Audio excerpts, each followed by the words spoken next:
Good morning, everyone. We are going to hear from Carl Meyer about getting started with testing. Carl is a core committer on Django. He works with virtualenv and pip, so please give him a warm welcome.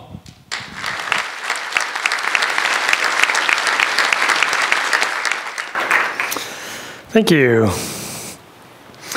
So a little bit about the plan for the next 25 minutes. I'm going to start off talking a bit about why you might want to write tests, how you might write tests, how to run your tests, what kind of tests to write, and a little bit about how to integrate testing into your development workflow. Quick story about me and Python and testing. I've been writing Python since 2002, professionally since 2007, writing a lot of tests since 2009. I enjoy writing tests so much that this slide deck has tests to test the code samples in it. I mostly do web development in Python. This talk is intended to be general beyond just web development, but that's my background. In terms of open source software, I've done some work on pip and virtualenv and on Django. So if you use those projects, you may have used some of my code. Let's make something. The plan for today is to make a GitHub recommendation engine. It's something that will go out to GitHub and look at the repos that you're watching, find people who are watching similar repos to you, and inform you about repos that people similar to you are watching that you may also be interested in. It's actually been done already, but that's not a problem. Here's the function we'll start with. It's a similarity function. It gives us a similarity score between two GitHub users. We pass in two iterables of repository names that two different users are watching, and it'll give us a similarity score between those users. The similarity score that we use is the Jacquard index, which is the intersection of the sets divided by the union. Because this is software development, we're going to start out with an implementation that is slow and buggy. So that's what we have here. We iterate over the two iterables nested to build up a count of the intersection between them, and then we calculate the union and return the one divided by the other. So we want to make sure it works. We fire up the Python shell, and we try it out. We feed it some sample data, which we manually calculate what the correct answer should be. In the first case, the intersection between those two is B, and the union is ABCD, so that's 1 over 4. It should be 0.25, and in fact, that's the answer we get. We try another couple tests, and it seems to work correctly. But there is a bug. Our buggy implementation doesn't know how to handle duplicates correctly. So in this case, the union ought to be AB, but instead it's calculated as AAB, so we get the wrong value. Fortunately, Python has a very nice built-in set implementation, so we can make our buggy implementation less buggy by using that. And that also has the side effect of taking care of duplicates correctly. And in fact, that does fix our bug. Now, even if we pass in lists with duplicates, we get the answer out that we expect, 1/2. But we rewrote every line in the function, so we better fire up the shell again and run all of our previous tests again to make sure we didn't break anything. And in fact, we go through and verify each one manually, and they all still have the same answer, so congratulations. We didn't break anything with our change to the function. Now this gets old, and it gets worse the more complex or the bigger the system gets. I was asking on Twitter about why people test, and I heard one story from Kumar McMillan about how he used to work on a 14-page survey app with manual testing, and anytime he would make a change to the 14th page of the survey, in order to see that change, he would have to click through and fill out 13 other pages of the survey, and then load the 14th page, and then verify his change. So this is repetitive and boring, and we know what happens with repetitive and boring tasks. We skip them because we don't like to be bored, and then we ship broken code because we haven't tested it. Also, this kind of manual testing is not easily reproducible. If you're running manual tests in your shell or in your browser or whatever, and you find a bug, you have to then copy-paste your shell session or try to describe what you did in the browser in English prose and send that off to your other developers in the project and try to see if they can reproduce the same problem that you found. Also, it's error-prone. Did you look carefully and verify all three of the examples I had up and make sure that the answer was correct? Did I do it correctly the second time I did it, or the third time, or the fourth time? We make mistakes when we do this manually. Fortunately, we are software developers, and therefore we know what to do with boring, repetitive tasks. We automate them. So let's try that. We're not using any special tools here, just regular Python. We create a second file, test.getrex.py. We import our function that we want to test, and we write a couple asserts. We call the function with some input, we assert the output, and we fix several of the problems that we had before. Now we can run this automatically anytime we want. It's going to run the same tests every time. If we make a mistake the first time we manually calculate and write this test, we'll eventually catch that mistake, correct it, and then we have the benefit of a fixed test for good. We don't have to rewrite it every time. And if we discover a bug, we can record it as a test in this file, send it off to another developer, and feel fairly confident that they'll be able to run this test file and see the same bug that we saw and then help us fix it. So here, we found a bug. Let's add a test for it. Another bug in our implementation of Similarity is that it doesn't handle empty sets correctly. If both sets are empty, the union ends up being empty, and therefore we try to divide by 0. Now this reveals a little bit of a problem with our simple testing setup here, which is because we inserted this test as the first one in the file and it failed, Python just gives up there because of the exception, the zero division error, and none of the other tests get run. This is still okay if our main goal is just to see if anything broke. We see that in fact something is broken, but it doesn't give us a complete picture of the state of the software. We don't know that those other two tests still pass, and that some things work and this one particular case is broken. All that we know is that something is broken and we don't have the rest of the information. It'd be nicer if we could see the results of all the tests at once. So we can do that with a little Python. We move our assertions inside functions, and then we write a little boilerplate at the bottom of the file. So if this file is run as a script, it loops through each test function and runs each one within a try block. And if there's an exception, it prints out that there was a failure with that test. And if there was no exception, exception could include an assertion error, of course. If there was no exception, it prints out that it passed. And so we run that and see the output below, and in fact, it works. We see the result of each test. 1 failed and 2 passed. So that's an improvement. Fortunately, there are tools that other people have built, so we don't have to write all that boilerplate ourselves in every file of tests that we write. One of these test runners is PyTest. That's the one I'll be showing today. There are others. And with PyTest, we can just eliminate all that boilerplate we just wrote and just write our tests themselves. So here's what we see if we run py.test without making any other changes to that file. Because we named the test file beginning with the word test, and we named the functions within it beginning with the word test, PyTest knows how to go out and automatically discover those tests and run them, each one isolated, so all 3 of them run. We see an F and 2 dots, meaning that 1 test failed, 2 tests passed. And then on the test that failed, we get some additional debugging output showing us where in the code the problem occurred. So that's very helpful, much better than our homemade version. PyTest will also let you run just 1 test file or just 1 test, things like that. But in this case, it's just discovering everything within the directory.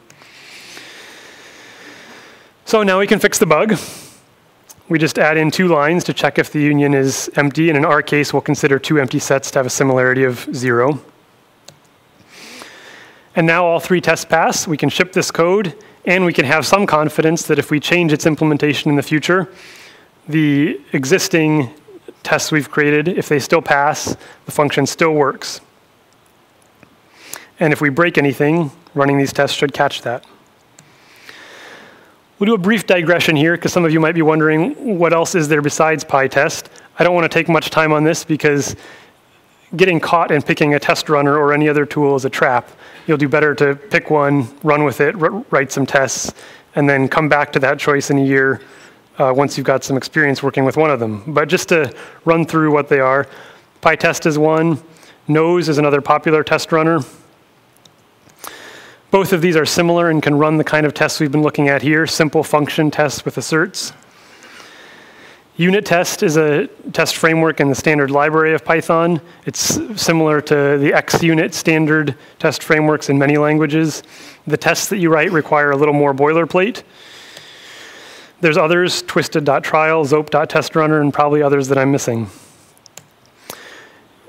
Just to show you what a unit test might look like, because you'll probably see a lot of them, you have to inherit from the test case class, and then you have to write your tests as methods, and you use helper methods on the test case class to make assertions, like self.assertEquals in this case, self.assertEqual.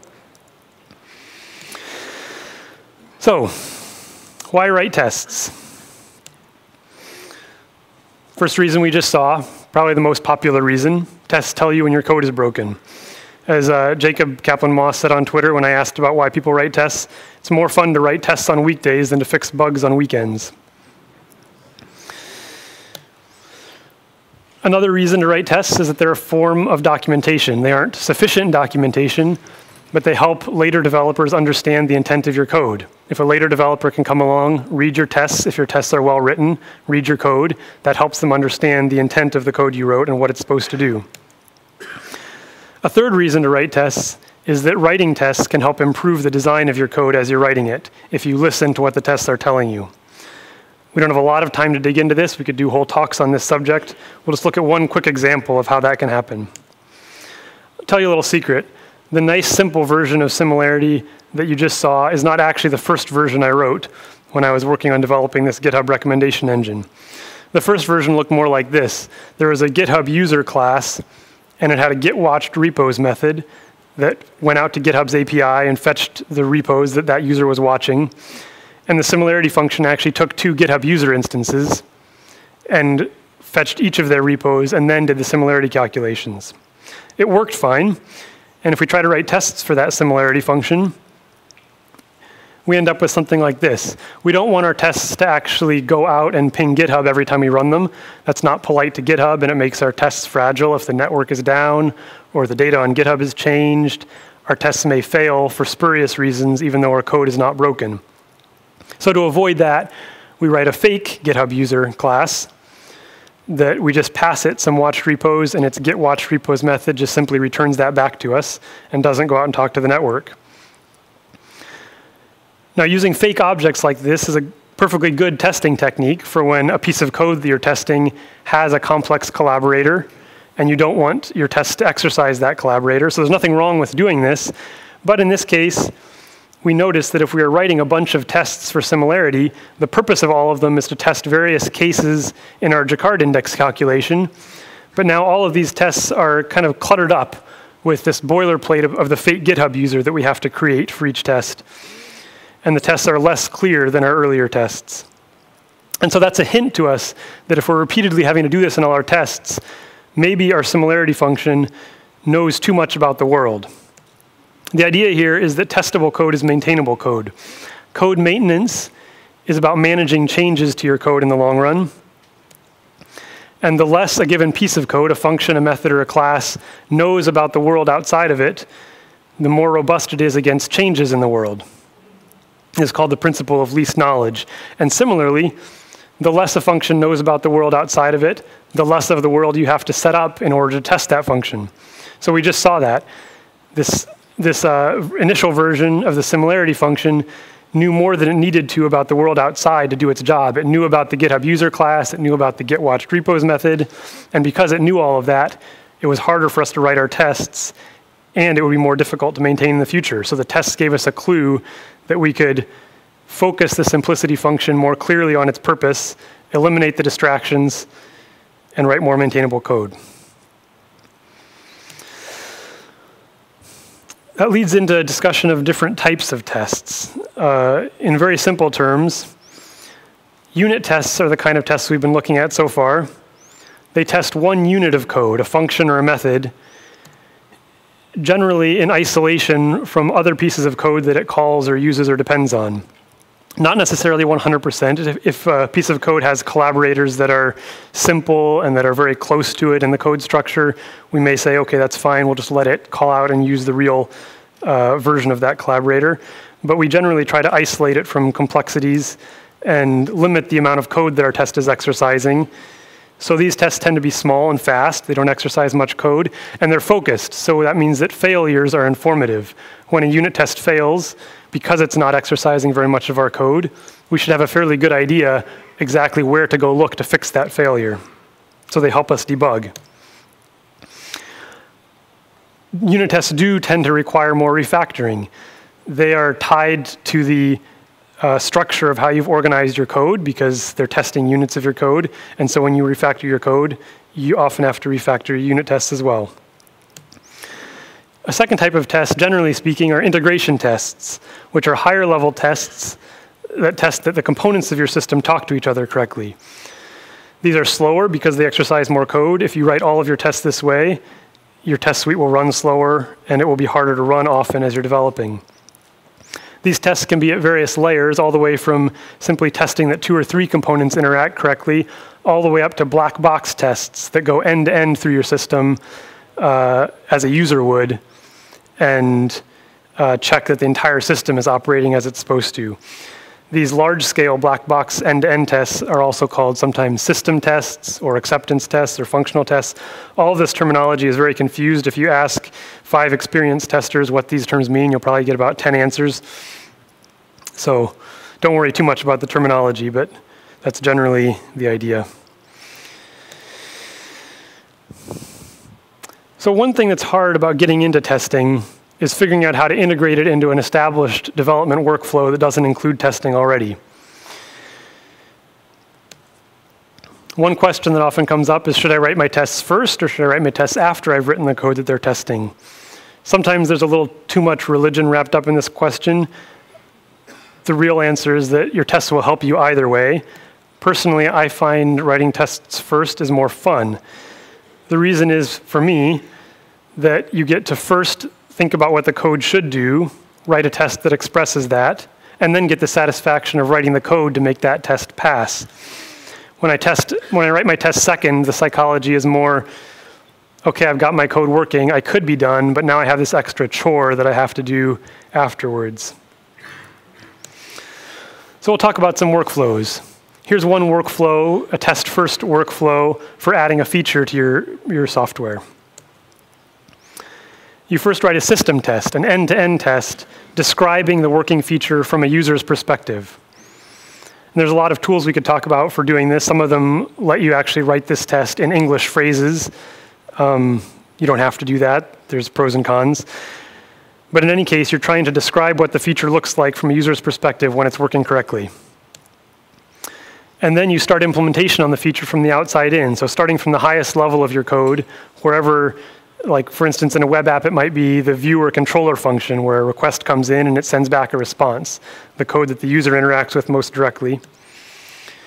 And you can program by wish. You can implement this highest level of your code, and as you get to some complex detail, you say, I really wish I had a function that I could call with this input, and it would give me back an output in this format.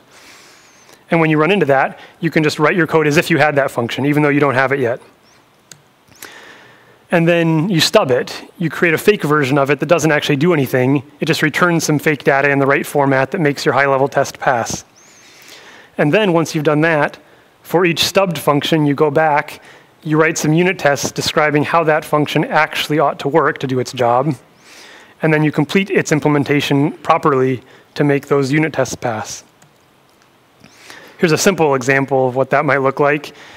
If somebody was using our GitHub recommendation engine as a library in Python, the highest level function they would call the exposed API might be a function called recommend repos for that takes a username. And as we're starting to write that, the first thing we think is, I really need a function that can get me all of the repos this username is watching on GitHub. So I just write that line of code as if I had that function, create a fake version of it that just returns some data. Doesn't actually do anything, it just returns sample data in the right format. And then I can go ahead and finish out my recommend repos for function, and I can even make my test pass, and then I can come back and complete the implementation of each stub with unit tests.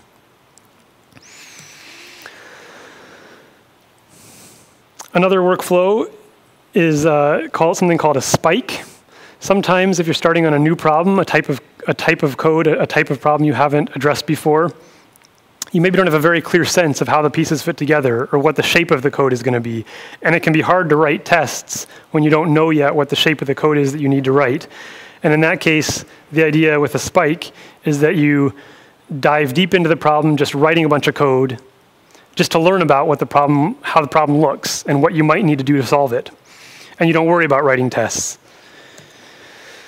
And now, the strict test-driven development says that after you've done that and you have this new understanding of the problem, you delete all that code and you start over writing tests first. I think that's worth trying a few times. It can be informative to see how your second version that you write test first differs from the first version that you wrote when you were spiking. But I don't really make that a general practice. I usually keep the spike code and refactor it as I write tests. A simpler workflow is the workflow for bug fixing. You find a bug. The first thing that you do is you write a test that fails because of that bug. We call this a regression test because it sticks around in your test suite, and it ensures that you aren't going to recreate that bug later without being aware of it. Until you've written a test that fails because of a bug, you haven't really identified what the bug is. This is the definition of the bug. Once you have that, you focus that test as closely as you can on the code that is buggy. This often means you write a unit test. And then you fix the code so the test passes, and you ship it. So that's pretty simple. Last workflow we'll talk about is if you have an extensive code base that's already working, already in production maybe, and it doesn't have tests, it probably isn't structured to make testing it easy, particularly at the unit testing level. So what you can do here is you start with system tests that verify the features you care most about, that they work end to end the way you expect them to. And even if that's all you do, you've still won. You now have tests that you can run that verify that the things in this code base you care most about haven't broken whenever you change the code base. And that's a big win. It allows you to make changes to your code base with less fear. If you do choose to go on, the other thing these system tests give you is some confidence that you aren't breaking things when you refactor and improve the organization of the code internally to allow you to also write unit tests for it. Code coverage measurement can be particularly useful in this workflow to give yourself some idea of how well you're doing at achieving tests that cover everything that your code base does. Code coverage is a metric that tells us, in the execution of my tests, how many of my lines of code were executed. Here's how we can do it. Fortunately, Ned Batchelder has written the coverage.py module, which makes this very easy. We can pip install coverage, and then we can coverage run and give it any Python script, and it will run that Python script and measure which lines of code were executed. In this case, we tell it to run py.test. We also tell it to measure branch coverage, which means that in addition to just measuring which lines of code were executed, we also measure for every conditional statement whether both paths were taken. And then the third command there generates a nice HTML report looking something like this. This would be a sample coverage report for our similarity function if we had added the case to handle two empty sets but had not yet written a test for that. We get a red line showing us that the return 0 line is never executed. The yellow highlight shows us that in that conditional statement, only one of the possible paths out of that conditional was taken. So looking at this, we get a very quick visual sense of what test we need to write. Oh, we're missing a test to test the case where the union is empty, where the two sets are empty. Now we can go write that test, and then this whole report will be clean. There's a lot of other tools that we are running out of time to talk about, but that will be useful to you in testing. If you're writing a Python library, you often want to support 3 or 4 different Python versions with that library, and you may have a dependency. If you're writing a library that works with Django, you may want to test it with 3 different versions of Django. You very quickly get to a matrix of 8 or 9 possible combinations that ideally you'd like to test your library on, and that's very painful. Even if you have an automated test suite, now you're talking about manually running it 8 or 9 times in all these different virtual envs or whatever. And so Tox takes care of all that for you. It lets you set up the matrix of dependencies and Python versions and just run one command, and it will run all of these It will run all of your tests under all of those configurations and report what passed and what failed. So that's very useful. Mock is a library. We saw earlier the fake GitHub user class that we created in one test. Mock is a library to make that sort of pattern easier. Didn't have time to get into it, but you can look into it. It's actually included in Python 3.3. WebTest is a useful library for testing web apps at the Python level. Send a request, get a response back. It gives you lots of utilities for making assertions about the content of that response. At an even higher level for web apps, Selenium will let you automate a browser and actually simulate clicks and all of that so that you can test a web app, including the HTML, the CSS, the JavaScript, etc. So, coding with tests is fun and satisfying. Nothing like the pleasure of seeing all of those dots when your tests are all passing. It reduces repetitive, boring manual testing, replaces fear with confidence, results in better code.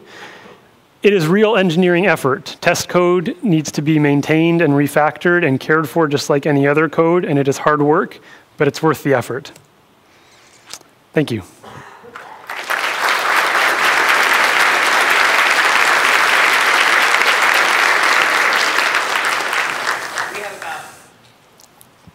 Am I on? There we go. We have about 4 minutes for questions. If there's anybody who would like to ask a question, please line up behind that microphone over there and ask your question. Thanks a lot, Carl. It was a great talk. I'm just curious, speaking towards unit tests versus system tests, you know, the unit tests are quick and fast to run, system long. Do you have any good patterns for how to organize that in terms of when to run each and how you kind of split them up smartly and, you know, how you identify system tests versus unit tests? Yeah. There are a lot of ways to do that. I mean, you can really sort of split them up in your test file hierarchy, so that makes it really easy to say, run the test in this directory, run the test in this directory, to split them up. If you're using, I tend to like to keep tests for a feature or an area of the code together, so I don't tend to split them up that way. But PyTest gives you some tools that I didn't show for marking tests with a label. And then you can very easily tell PyTest, run the tests only with this label or only without this label. And so I tend to use that for marking slow integration tests with a label that allows me to easily exclude them. Okay, that's sweet. When I'm running tests. Thank you, Carl. Thanks.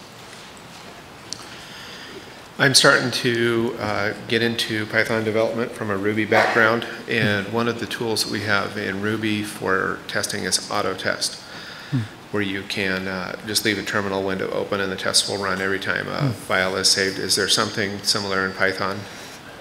You know, that's something that I've never done, not for particularly good reasons, just because, I don't know, I just switch back and forth and it's not that slow. But I've seen people demo tools like that, so I know that there are some. I'm sure if you come to the testing in Python Birds of a Feather session, there will be probably 5 people there who have tools like that that they could show you, but I don't have one to recommend personally. Thank you. Rerun is apparently the name of one. You mentioned during one of the workflows for adding features that there are some tools out there for writing tests in English and kind of testing those, but I didn't see any recommendations on any of those yet. Yeah, you're right. That was an omission. So there's a very popular tool in the Ruby world called Cucumber that does that, where when you're writing those high-level integration tests, there's often a fair amount of setup you need to do, and the steps are not always simple.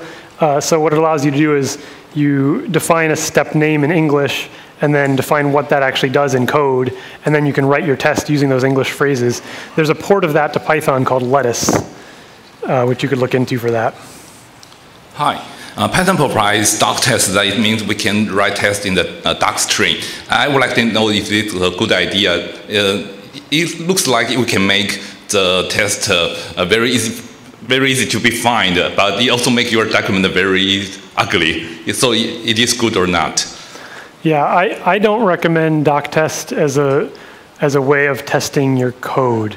It's tempting because, as you say, it looks like, well, I can put the test right here with the code, and it kind of serves as documentation.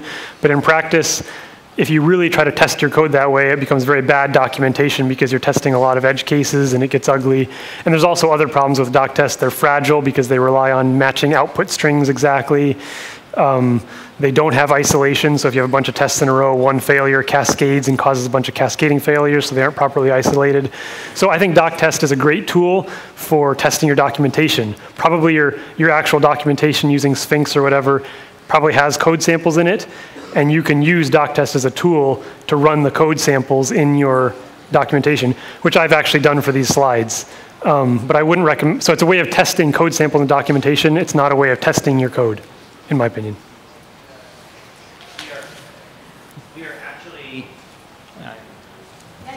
We are actually out of question time. Please give Carl a hand for his work.